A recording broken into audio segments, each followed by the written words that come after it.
bilang iyong isang servant sa aming PWD Fellowship. Salamat po, Panginoon. Sa iyo po ang kapurihan, sa iyo po ang kapangyarihan, at sa lahat ng oras, sa pangalan ng iyong pinakamamahal na anak na aming Panginoon Jesucristo. Amen. Amen. Thank you po. Amen. Thank you po. Maraming salamat, Kuya Lunante. Ayan, clear ba yung audio ko? Malinaw naman po. Yes, bro. Yes, bro. Alright, salamat. Alright, sige po. Yung ating topic. Okay. Sige. Ayan. So, magandang hapon po sa ating lahat. Thank you po sa pag-join sa ating PWD Fellowship every Friday, 4:30 p.m. So, our topic for today, ito po yung series na sinusundan natin, New Beginning, New Direction. Kasi bagong taon, bago na naman pong direksyon, bagong goal, o kung ano man po yung tinatahak natin ngayong taon na to. At nang nakaraan po, yung recap ng ating mga inunang topic ay si Joshua, si Moises, at saka si Noah. Tama ba? Naalala nyo ba yung mga nakaraan nating topic? Yan. So, last time si Moses po yata kung hindi tayo nagkakamali. At ngayon, ang pag-uusapan po natin with the grace of God is si Abraham. And it is moving forward by faith. No, by faith. Yung pananampalataya, pananalig, no? Siya po ay pumunta sa sinabi ng Diyos sa kanya. So, yun. Pwede bang may magbasa sa atin para hindi lang ako nagsasalita? Pwede bang, Kuya Ren, pwede mo bang basahin to? Ano ba? Yes, brother. Salamat. And now, Genesis chapter 12, verses 1 to 4. Now the Lord said to Abram, go from your country and from your relatives and from your father's house to the land which I will show you, and I will make you into a great nation, and I will bless you, and I will bless you and make your name great, and you shall be a blessing. And I will bless those who bless you, and the one who curse you I will curse. And in you all the families of the earth will be blessed. So Abram went away as the Lord had spoken to him, and Lot went with him. Now Abraham was 75 years old when he departed from Haran. Amen. Genesis 12, chapter verses 1 to 4. Yan, praise God. Thank you, Kuya Ren, no? So, yun yung ating focus na verse sa Genesis chapter 12. Yung buong chapter 12 po ito. So, ina-assume ko po na nagbabasa tayo lahat ng Bible, no? Ng salita ng Diyos. And yung ating focus, yan, mute lang natin yung ating mga mic para hindi tayo para maka-focus tayo sa ating pinapag-aralan, mga kapatid. So, please mute your mic while you are not Alright. Okay, so Genesis chapter 1 verse 4. No, sabi po ng Panginoon kay Abraham ay pumunta si Abraham sa isang lugar. No, ang sabi ng Panginoon, pagpapalain kita, gagawin kitang isang bansa. At yung magpapala sa iyo ay pagpapalain ko. At yung susumpa sa iyo ay susumpain ko. At lahat ng pamilya sa buong daigdig ay pagpapalain ng Panginoon. So kung titingnan natin yan, it's very deep, no? Malalim pala yan, no?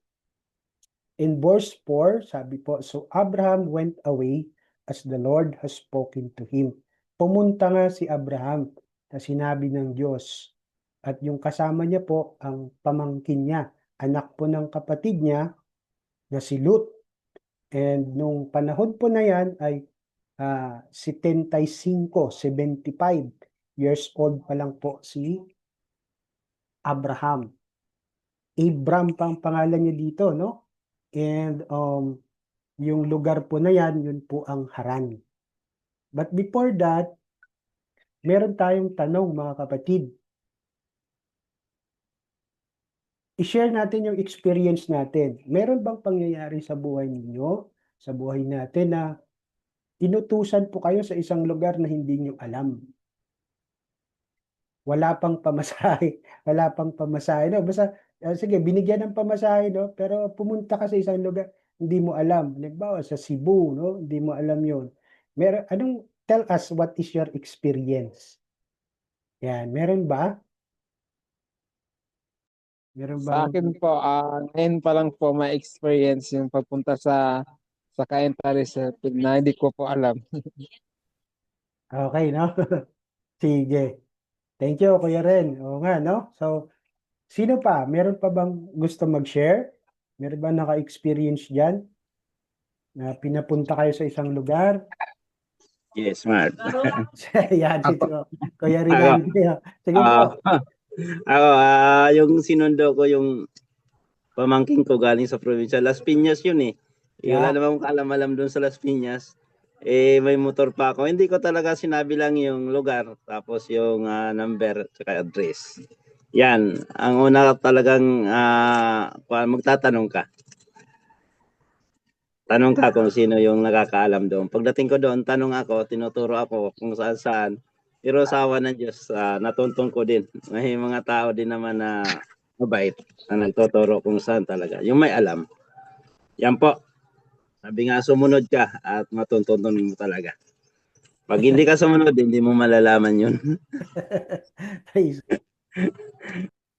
Ayan, thank you, Kuya Rinante, no? So, nagtanong si Kuya Rinante, sinunod niya lang kung ano yung address, di ba? Yun. Sino pa? Meron pa ba? Meron pang ako po, experience? Sige po, Tatay Samson. may experience ako noong 1974. Ah, ka, Natatapos ko lang sa college noon. So, ang sabi ko sa mother ko, at saka yung father ko, buhay pa pala.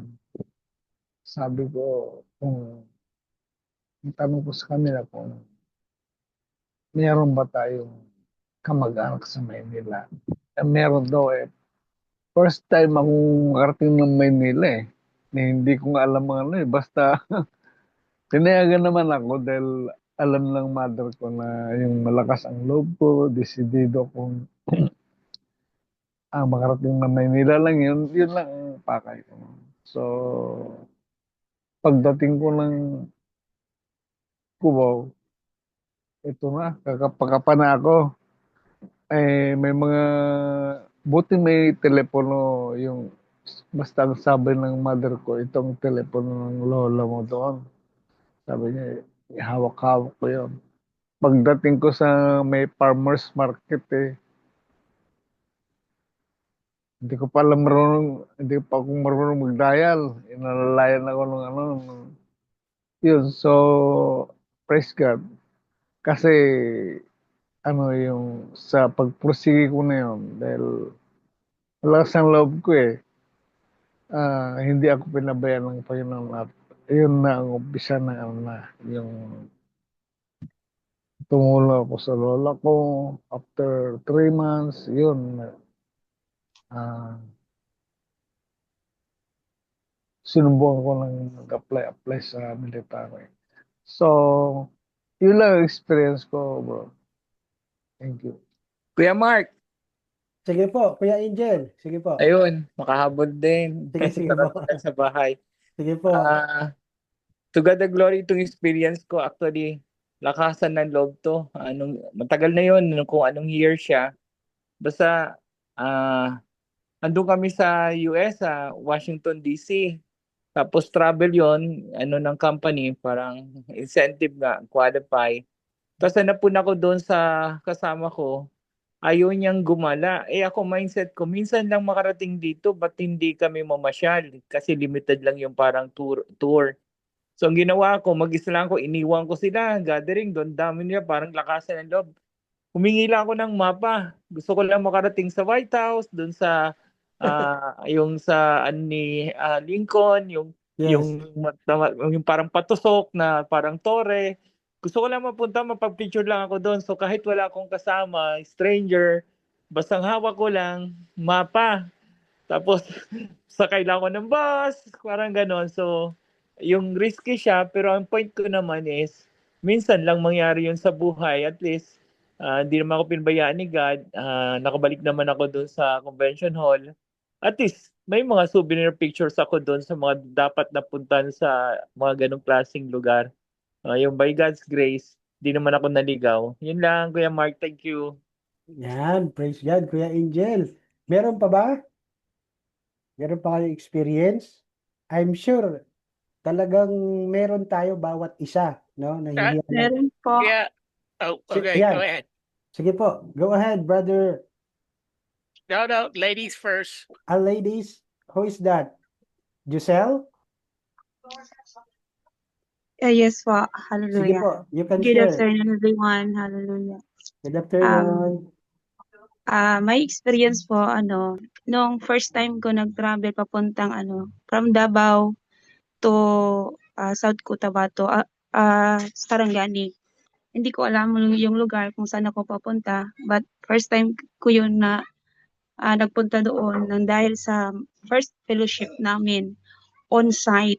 Kasi meron kaming Bible study online ministry. Hindi ko alam kung saan lugar nila, basta sinunod ko lang yung address, yung sinabi nila. At hindi ko din alam kung sinong magsundo sa akin or saan ako matutulog. But by faith, no? Hallelujah. Praise God. Ayan, medyo nawala Nung yung, sumakay ako sa bus, may isang matanda na sa front seat, dinadaan-daanan lang. Tapos wala akong makitang upuan, doon ako tumabi sa kanya. Sabi ko, "Tay, tabi ako, makiupo ako sa iyo." Sabi niya, "Okay." Di ko alam pala siya ay imam sa sa Islam, parang leader nila. Tapos by the grace of God, ang importante lang talaga, ang natutunan ko lang in the long run nag-share ako sa testimony ko about sa my diagnose, no, after sa diagnosis ko na by the grace of God na naangkin ko yung totally baga yung naangkin ko yung na-healed na po ako. Binigyan ako ni Lord ng healing. Sabi niya na na blessed daw siya. But hindi ko din alam na isa pala siyang official sa sa province. Magaling talaga talaga si Lord magpo-provide ng tao, no, na mag-guide sa iyo. Siya din ang ginagamit ni Lord na mag-guide sa akin kung saan dadaan, kung saan mag-stop or anong sasakyan. And hallelujah, pag pa siya na kung maligaw ka, magtawag ka lang sa akin. Siya ang sa akin, mag-guide kung mapunta ako sa isang lugar hindi ko din alam talaga. So, yun lang, confident lang talaga ako kasi alam ko si Lord mag-provide ng mga tao kung saan ako pupunta. Yun lang, mga kapatid, no?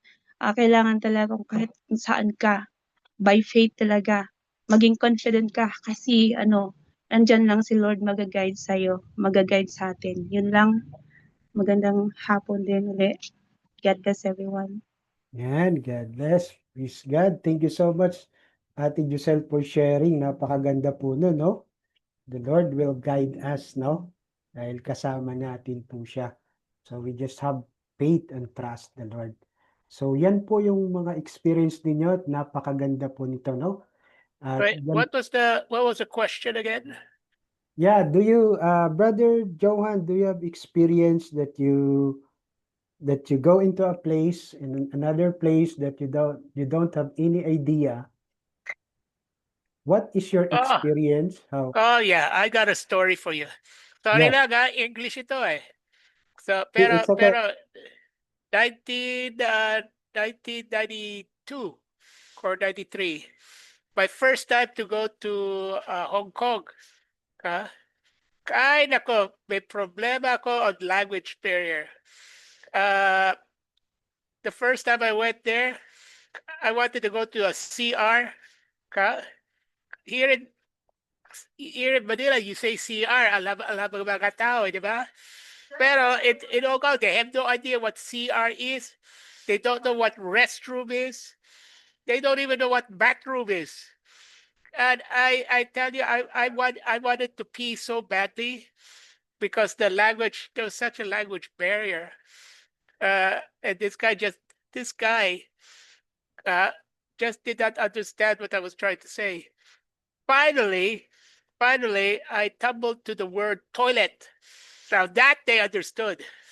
And thank goodness, because boy, that would have been an embarrassing moment in that lobby. That's my story.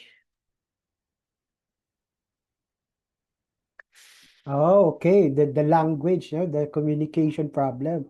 Yeah. Because like Filipino, they go to abroad and they have to speak English. Okay, so some of us have similarities in experiencing like that. So yeah, the language, the how they speak, what language, what they speak, no? So yeah, thank you for sharing. Maraming salamat, Brother Johan, for sharing, no? So, anong napansin po natin doon sa mga sharing, no? What's the similarities of all the sharing of experiencing that, no? Kung ano yung na-experience nyo natin na yun, no? So, we have confident. May narinig ako na confident. Ay, mayroon ding faith, no? Confident, faith, and trust, no? So, lahat yon kung isosoma total po natin, that's faith, no? That's faith. Yan po ang pananalig, no? But, titingnan po natin si Abang Abraham, no? Tingnan muna natin yung kanyang background. So, wait lang, sandali lang ha.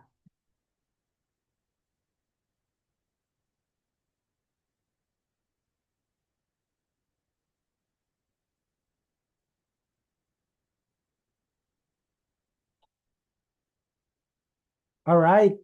Okay, so yan, tingnan muna natin yung background po ni Abraham, no? Abram po yung kanyang pangalan pa noon, no? So, sa backtrack tayo sa Genesis chapter 11 para makita po natin saan ba nagmula yung lahi ni Abraham. So, pagkatapos po ng baha sa Genesis chapter 11, pagkatapos po ng baha at kapag titingnan niyo po yung pagkakasunod-sunod ng mga lahi po ni Adam, pagkatapos po ng baha ay si Noah, no? Si Noah ay anak po ni Lamik. At si Noah ay nagkaanak po ng tatlo. Yan po si Shem, si Ham, at saka si Japet. Ang panganay po si Shem. Ang pangalawa si Ham, at ang bunso po nila ay si Japet. Okay? So, wait lang.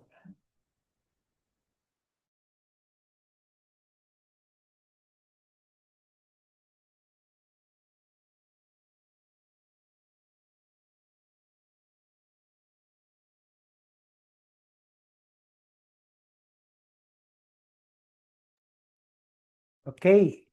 Ayan, so meron siyang tatlong anak si Noah, no?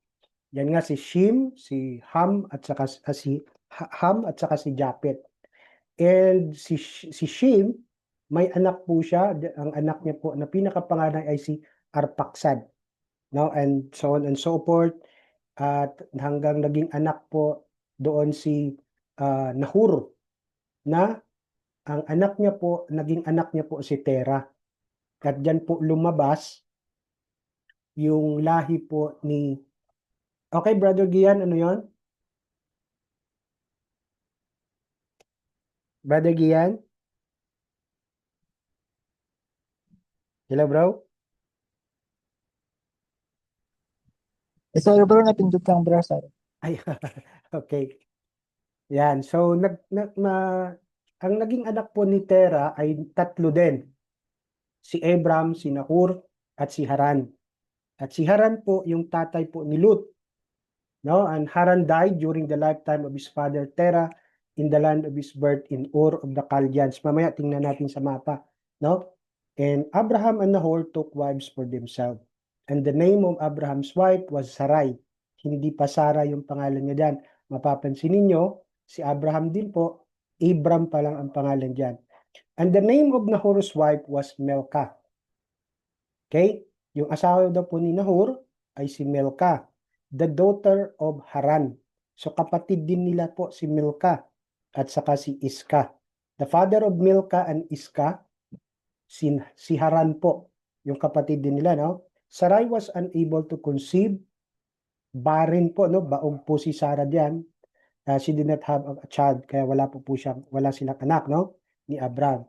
Now Terah took his son Abram and Lut, the son of Haran, his grandson, and his daughter-in-law, Sarai, his son Abraham's wife, and they departed together from Ur of the Chaldeans to go to the land of Canaan. So mapapansin natin dyan sa verse 31, papunta pala si Terah sa Canaan. Okay? Take note natin yon. And they went as far as Haran. Sa pagpunta po nila sa Canaan, nakarating po sila sa Haran na lugar. At sila po doon ay nag-settle, nag-camp sila doon, okay? Kasi ang mga tao noon, they are tent, doon sila po nagbabahay, no? Just like parang nomadic ang mga tao noon. The days of Terah were 205 years. 205 years old na po diyan si Terah. Kasi ang buhay ng tao noon umaabot po ng 1,000. Kaya wag po kayong magtaka, bakit 205 years, diba? Yung panahon po na yan, malalakas ang mga tao. Okay? At ang kanilang buhay ay umaabot po ng 1,000 years. At doon na po namatay si Terah. Yung lolo po ay yung tatay po ni Abraham. Okay? Si Terah po yun. Ang lolo nila ay si Nahor. Okay.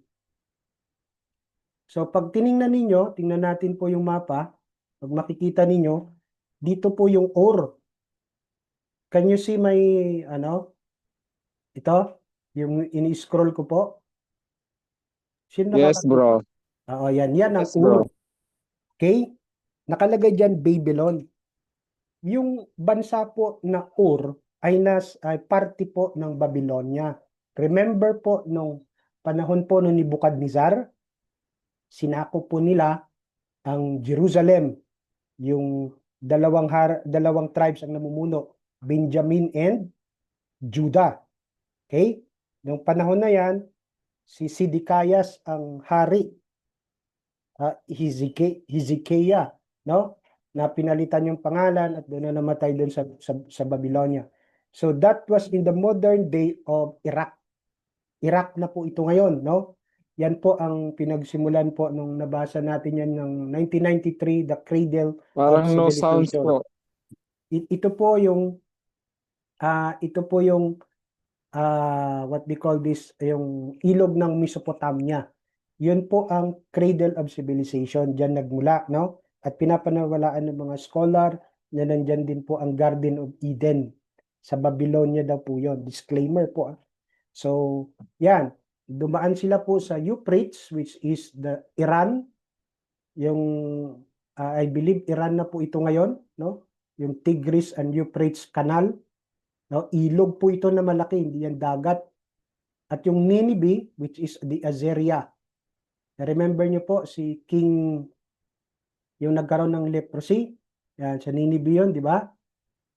Yan, yung general na pinagaling. And then, pumunta po sila sa Haran, at nakikita nyo po yung kulay na yan, accent color. If I'm not mistaken, pumunta po sila sa Egypt. Nagsettle dito sila ng panandalian sa Canaan. Nagkaroon po ng tagutom, and na-test yung faith ni Abraham, pumunta sila sa Egypt. 'di ba? Yung nagsinungaling po si Abraham na sa asawa niya ay kapatid niya para hindi siya patayin. Nalala nyo? Yan, pumunta po sila sa Egypt. Ayan, so nandiyan po ang Nile River sa Egypt yan. And yung Arabian Desert, ito po yung mga Arab country today. And Damascus is Syria. Ito po, no? Yan po yung journey ng ni Abraham para maano nyo lang na ma-map natin. Ito pala yung Haran. Okay? So hindi ko na po ni-research kung gaano yan kalayo, no? How many miles? Pero according doon sa mga scenery nyo, no, nakakatakot to, no? Kasi pupunta ka sa isang lugar na hindi mo alam ang language, hindi mo alam kung sino mga tao, at sa daan talagang hindi mo sigurado, may mga tulisan, may mga pirata, di ba? May mga pirata diyan at hindi mo alam kung makakarating kayo. Di ba? Yan ang pinaka-challenging. Yun. So, ito yung timeline ng kanyang journey. Yung map kanina yon, no? Ito naman yung timeline ng journey ng faith ni Abraham. So tinawag sila sa Ur, yung Chaldeans nga, mga Caldeo ang tawag kasi niyan, no? Mga Babylonian na mga tao. At diyan siya unang tinawag. And the journey, eventually, sumunod po si Abraham sa ating Panginoon at sila po ay naglakbay, no? Na hindi nila alam kung saan sila dadaan, kung saan sila patungo. Basta ang sabi ng Panginoon, dadalhin ko kayo sa lupang pangako. And eventually, nabago yung pangalan po ni Abram, naging Abraham. Just like Peter, di ba, ang pangalan po ni Peter, Simon bago naging Peter. Diba po? Isa lang yung sa mga change of name. At yung asawa niya, binago rin yung kanyang pangalan. Sarai is naging Sarah. At dyan po ay nagkaroon ng waiting season. Kasi nga, of course, kung ikaw po si Abraham, kailan pa yung pangako ng Diyos? No? So there is a waiting season. Tinest po, sinubok yung kanilang paghihintay. Nagkaroon po sila ng doubt. And eventually, yung doubt nila, nagbunga. Tama? Yung test nagbunga. Sino po naging bunga nun? No? Isa na yung pagpunta nila sa Egypt. Pero ang pinaka medyo critical doon ay nagkaanak sila ng si Ismael sa alipin na asawa ni Abram kay Sarai. Kaya yun yung pinagmulan ng 12 Prince of Arab Nation. Kaya may Arab Nation dahil kay Ismail po yan. No? Yan. So, but eventually, nag-grow ang faith ni Abraham dahil doon sa mga pangyayaring yon. The test, the doubt, eventually, at yan po ang pinaka matindi doon. Pero nung ipinanganak na po si Isaac, yung pumunta po yung 3 tao sa tent ni Abraham, naalala niyo po yon, no? And ang sabi ng isang tao doon, sa susunod na taon, babalik ako at manganganak yung asawa mo. At si Sarai, nandun siya sa malapit sa tent, tumawa siya nung marinig. Kaya ang ibig sabihin niya ng Isaac ay yung tawa. Yan, no? If I'm not mistaken. So eventually, pinanganak po si Isaac, which is the promise of the Lord. No? Pinulpil niya po in His perfect time. And then the Mount Moriah, dyan po niya inalay si Isaac. No? That's the ultimate test of obedience and trust ni Abraham. At yung Mount Moriah na yan, pinapaniwalaan po ito na dyan po ipinako mismo ang Panginoong Jesucristo. No? Disclaimer din po sa akin. Correct me if I'm mistaken, pero dyan po pinako ang ating Panginoong Hesus. And lastly, which is the most important, is the legacy of faith ni Abraham. No? Dyan po ay kinilala siya, inalala po siya na Father of all who believe. No? Father of all many nation, ang ibig sabihin ng Abraham. But his legacy is the father of all who believe. Kasi nung panahon po ng panahon na po ni Jesus Christ sa New Testament, ang mga Hudyo kini-claim nila I am our father is Abraham. Tama? 'Di ba? Anak kami ni Abraham. and you say that nakita mo na si Abraham, di ba? Wala ka pang 50 years old. Sabi nila, di ba? Hindi nila nalalaman na ang tunay po na anak ni Abraham, di ba? Nasa Old Testament na, ay yung maniniwala kay Jesus Christ. Okay? Yun po yun. Kaya malalim po ang nasabi ko kanina. Now, punta na tayo. I said, is the new direction, no? Sa pagtahak natin sa mga bagong direksyon sa ating buhay, it requires faith. No? Kailangan po natin ng pananampalataya o pananalig. No? May pagkakaiba may pagkakaiba po ba ang pananampalataya sa pananalig? Sige nga po. Sino po ang pwedeng magbigay ng kanyang idea? May pagkakaiba po ba ang pananampalataya sa pananalig? Wala po. Same siya. Faith pa rin. Same kay Brother Ren. Sino po yung iba? Okay, sige, tingnan na lang natin. Sige. Okay, so it requires faith sa pagtahak sa mga landas na ating tatahakin ngayong taon na to. At nagsimula ang ating faith katulad po ni Abraham in Genesis chapter 12 verse 1. Nagsimula ang kanyang tunay na pananampalataya nung siya po ay tawagin ng Diyos. Hindi alam po ni Abraham yon, pero that's the starting point. Doon po nagmula ang kanyang pananampalataya. Kasi po, ang Chaldeans, no, ang Chaldea, ang Babylonia, ay alam po natin na mga pagan nation po ito. Diyos-Diyosan ang kanilang mga Diyos, no, pagano, no? Ibig sabihin hindi po tunay na Diyos ang kanilang Diyos. Amen?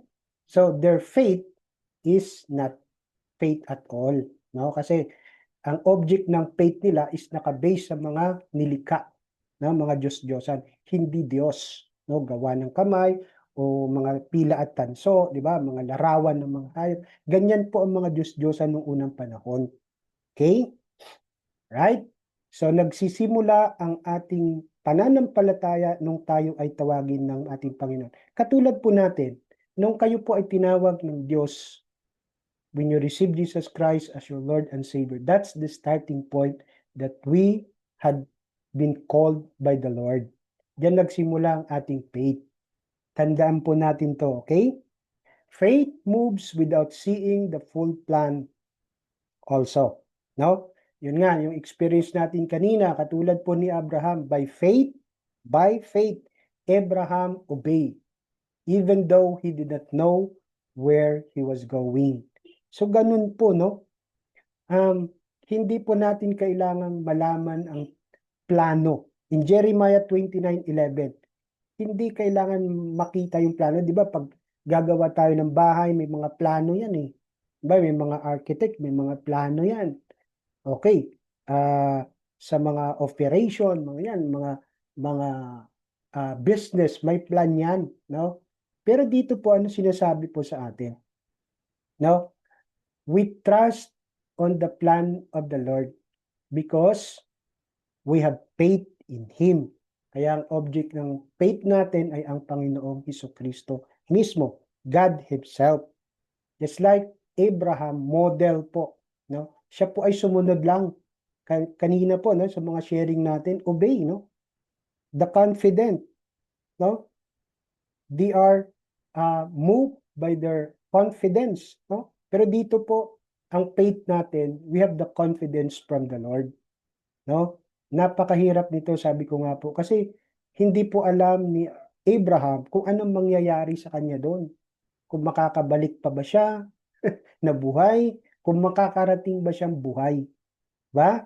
So ganun din sa ating mga sarili, sa ating relationship to the Lord, no? Madalas, ang akala po natin, we are in the dead end. Pero as we obey the Lord po, itatawid tayo ng Panginoon for sure. Faith, trust God in uncertainty. Anong ibig sabihin nito? In Romans 4, verse 18 po, against all hope, Abram in hope believed.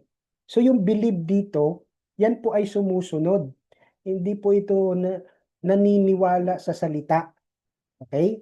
ang pag-asa po na ito ay hindi po yung puro salita lamang, kundi meron po itong pagsunod. So sa mundo natin wala pong katiyakan, yung uncertainty na tinatawag, no? Lahat po nagbabago.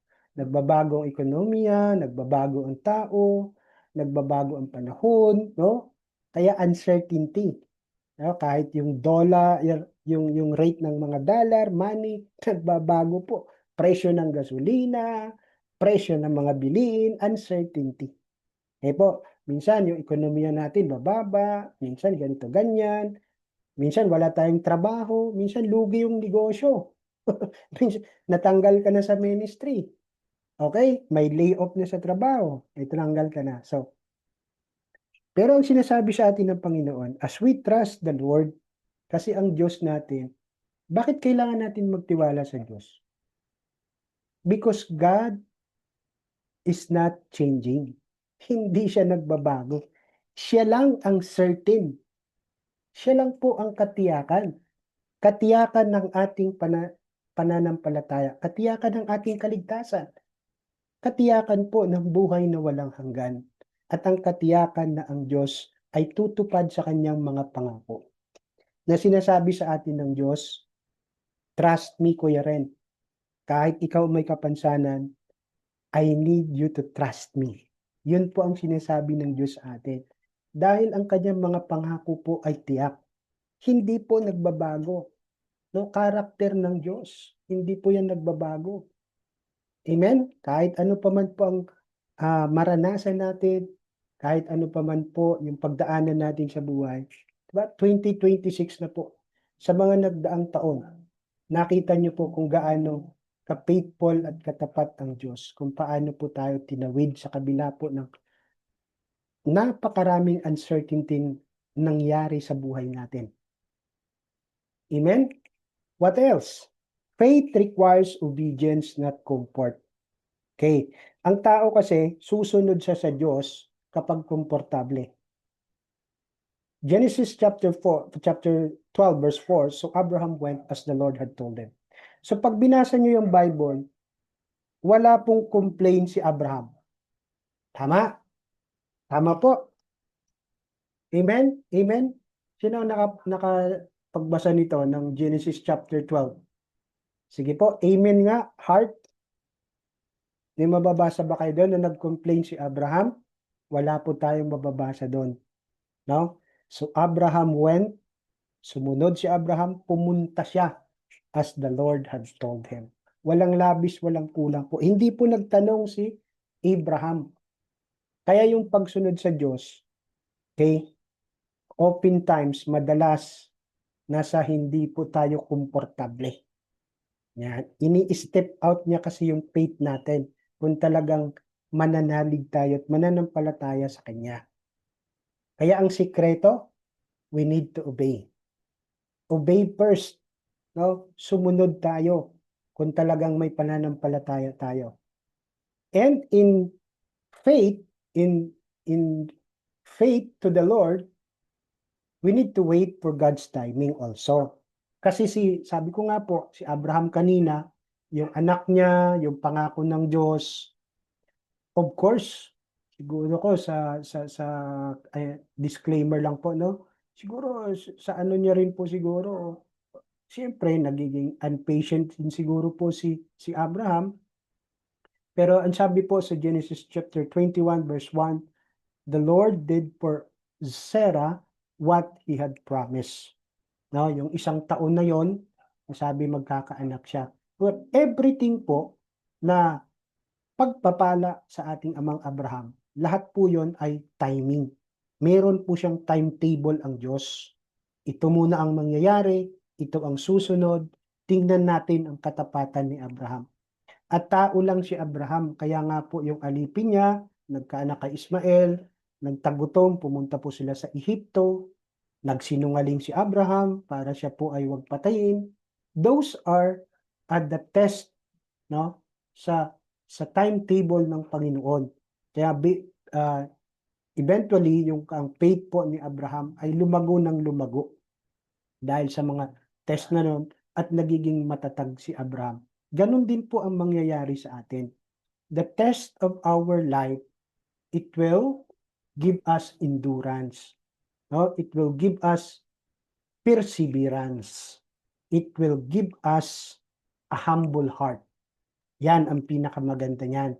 Kasi ang may kontrol ng lahat ng bagay, the source of all the things ay ang Panginoon.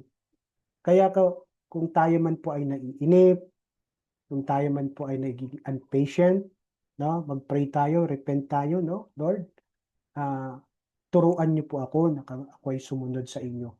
No? Bigyan tayo ng discernment and awareness ni Lord.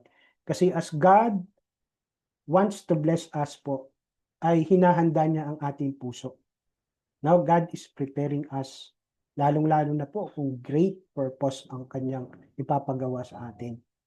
And eventually, yung faith ni Abraham na grow, it leaves us a legacy. Nagkaroon siya ng legacy, a godly legacy. Hindi lang godly legacy siya, it is an eternal legacy. Those who have faith are children of Abraham. Yan. Kaya ang tunay na anak ni Abraham, sino po? Ay ang mga tumanggap kay Kristo Jesus.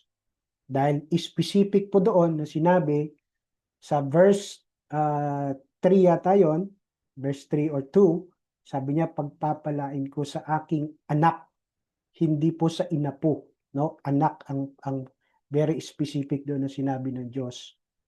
At yun nga po ang tatanggap sa ating Panginoong Hesus, eventually are the children of Abraham.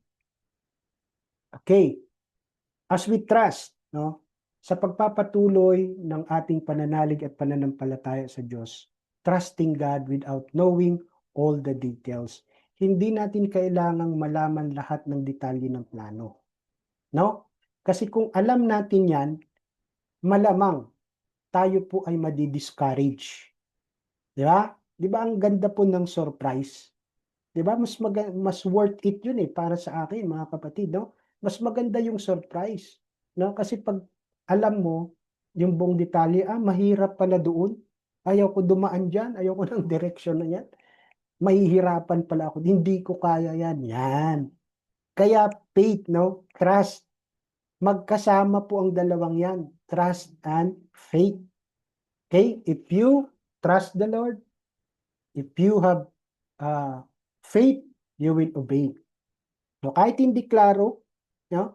In Hebrews chapter 11 verse 8, ini-explain po doon ang faith, ang pananampalataya, kasi ini-explain po diyan na ang faith is the assurance of the things we hope for, no? Yung katiyakan ng mga bagay na hindi nakikita. Yun po ang ibig sabihin niyan sa verse 8. Kaya si Abraham, sa pangako ng Diyos, sa salita ng Panginoon, buong puso po siyang sumunod kahit hindi klaro. Di ba ang future natin ngayon, in reality, parang malabo. Tama ba kapatid? Parang malabo Ano lang po ang pinangahawakan natin? Yung salita lang po ng Diyos. Lahat po, sabi ko na nga po, ay magbabago. Lahat mawawala, lahat po ay maluluma, no? Saan ka ngayon pupunta? Okay? Kaya obey. Continue to trust the Lord. No, kahit hindi po natin alam yan, ang mangyayari pa kasi ang hawak po, ang may hawak ng ating kinabukasan ay ang Panginoon mismo. No, He knows the beginning and the end. No? Kaya ang focus natin, sumusunod ba ako sa Diyos? Yan. Trust the promise, not the plan. Yan. Huwag nating panghawakan yung plan. In Jeremiah 29:11, sabi doon, I know the plans for you. Sabi ng Panginoon. Alam ko ang plano ko. Ang plano ko sa inyo. Sabi doon ng Panginoon kay Jeremiah. But more than the plan is to trust the promise of the Lord. Panghawakan mo ang pangako ng Panginoon. Dahil hindi po ito magbabago, ito po ay tiyak, hindi man mangyari ngayon, pero nakikita na po natin by faith in His Word. Sinabi ng Diyos no? One of the most amazing promises of the Lord for us is 1 John chapter 5 verse 11 to 13. Napakagandang pangako, sabi doon. If we have Christ, we have eternal life. See, in Genesis chapter 15:6, he believed in the Lord and he counted it to him for righteousness. Yan. Yung righteousness natin, emphasize natin ng konti, hindi yan dahil sumunod tayo. Hindi dahil yan sa ginawa natin, kundi yung ang ating pagsunod po sa ating Panginoon. Okay? Kaya nga si Abraham in the book of Romans chapter 5, mababasa po natin doon na the righteousness, our righteousness in Christ Jesus ay hindi dahil sa mga ginawa natin, okay, kundi sa ating pagtanggap sa Panginoong Hesus at ang ating pagsunod. Kaya tingnan niyo po dyan yung he believed in the Lord. It means obedience. Now, he counted it to him for righteousness. Kaya nga yung ating righteousness in Christ Jesus yan. No? At si Abraham, ini-emphasize lang po na siya po ang halimbawa. Okay? Yan. Pangatlo, it moves forward despite uncertainty. No? Tayo po ay nagpapatuloy kahit walang katiyakan po, kahit hindi natin alam ang bukas, tuloy ka lang. No? May narinig ako kanina pag-share. No? Tumuloy ka lang doon. Makakarating ka rin sa paroroonan. Diba? Kahit mabagal, basta pasulong. Hindi niyo po napapansin ang paglakad natin pasulong. Wala pong pabalik, wala pong reverse, no? Wala pong paatras. Move forward kasi tayo ay nilikha po upang maging matagumpay. At magiging matagumpay tayo sa lahat ng ipapagawa at iuutos ng Panginoon kung tayo po ay patuloy na magtitiwala at mananampalataya sa Kanya. At sa pagsunog sa Panginoon, Genesis chapter 22 verse 14, ang sabi, so Abraham called the name of that place, the Lord will provide. Okay, bakit the Lord will provide yan? Ito po yung test sa kanya ng Panginoon. Ang promise ng Lord, magkakaroon ka ng anak kay Sarah at si Isaac, tinupad ng Diyos. Ngunit dumating po ang isang malaking pagsubok, the greatest test of Abraham. Sabi ng Panginoon, ialay mo sa akin si Isaac. But, syempre, nagtaka po si Abraham. Nagulat po siya. No? Kasi, sabi ng Diyos, sa lahi mo, magmumula ang promise. Sabi ng Panginoon doon. Tapos iaalay ko. Kaya dyan po, no? Dahil po sa katapatan ng Amang Abraham sa ating Diyos, inalay niya po si Isaac. Napakasakit po nito. Di ba? Once upon a time in our life or kahit na ngayon po, may mga bagay tayo na dapat isuko sa Diyos. Yan, no? Iaalay, no? Sa ating pagsunod, no? And, but it's not the context of our topic for today. Bakit the Lord will provide? Kasi nung sasaksakin na po ni Abraham, si Isaac, at sinabi po ng Diyos, huwag mong saktan yung bata. At meron pong narinig si Abraham na huni, nag-ano po yung lamb, okay? Na nakasabit yung kanyang sungay doon sa may branch ng tree. And that is the picture of our Lord Jesus Christ. At anong idea po doon? The Lord will provide. Our Lord is our Jehovah Jireh. Okay, yan po yung sa Hebrew niyan. Our Jehovah Jireh. Siya po ang magpo-provide ng lahat ng ating pangangailangan.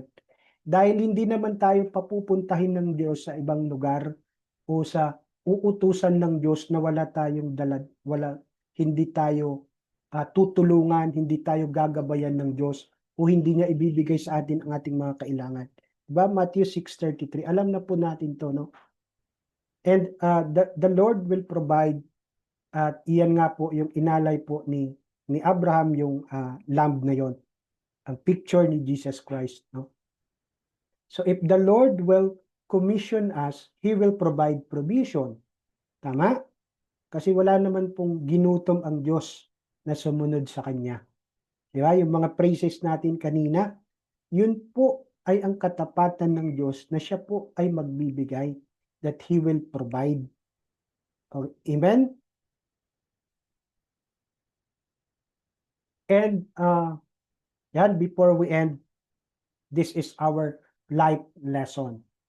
faith means stepping out when God calls.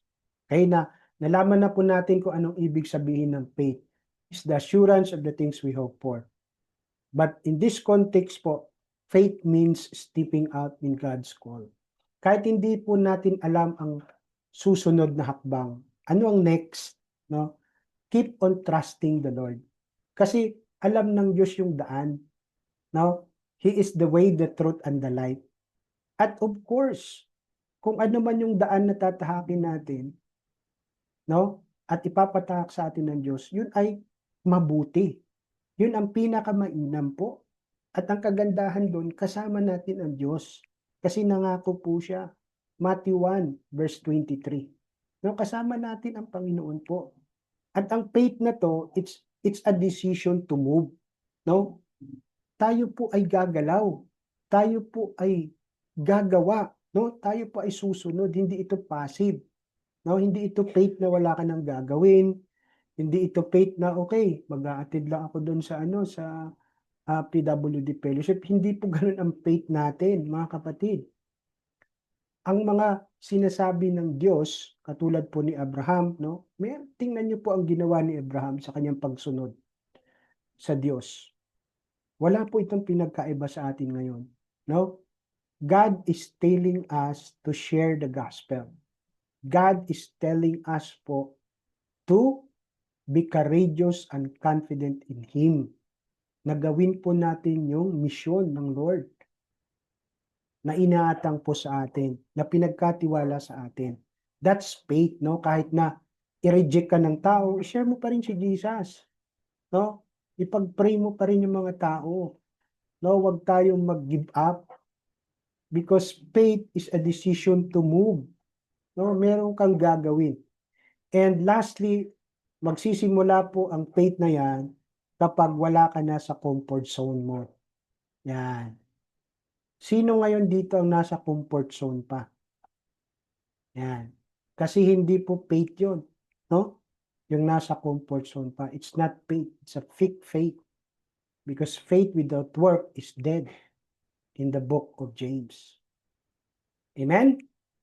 Kaya sana po maging malinaw po ang ating mga natutunan ngayong hapon na to sa buhay po ni Amang Abraham. At kaya po siya tinawag na Father of all nation, Father of all who believe, dahil po sumunod si Abraham. Sa ang pinakapangako ng Diyos na pagpapalain ang lahat ng bansa sa pamamagitan niya, hindi niya na po nakita yon. Sabi ng Diyos, magiging kasing dami ng buhangin sa dagat ang iyong descendants, ang inyong mga inapo. Hindi na po nakita to ni Abraham.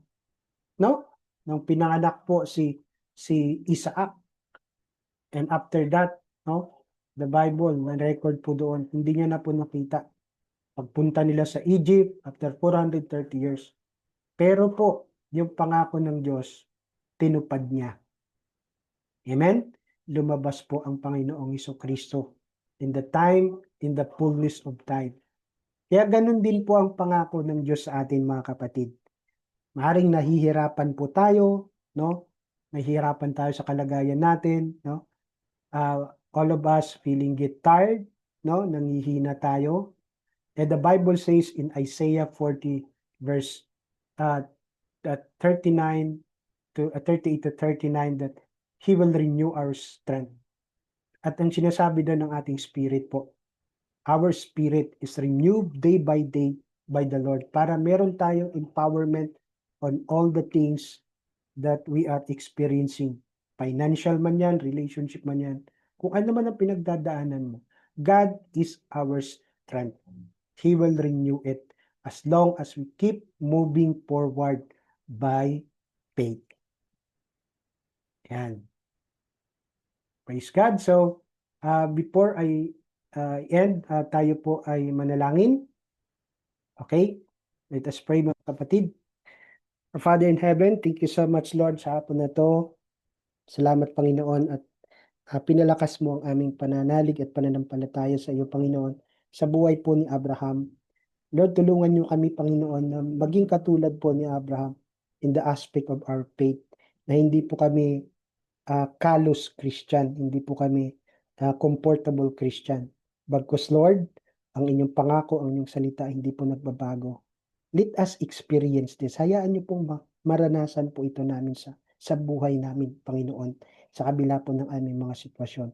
Give us wisdom, Lord, in our sharing so that we can build and encourage one another. In Jesus' name we all pray. Amen. Amen. Amen.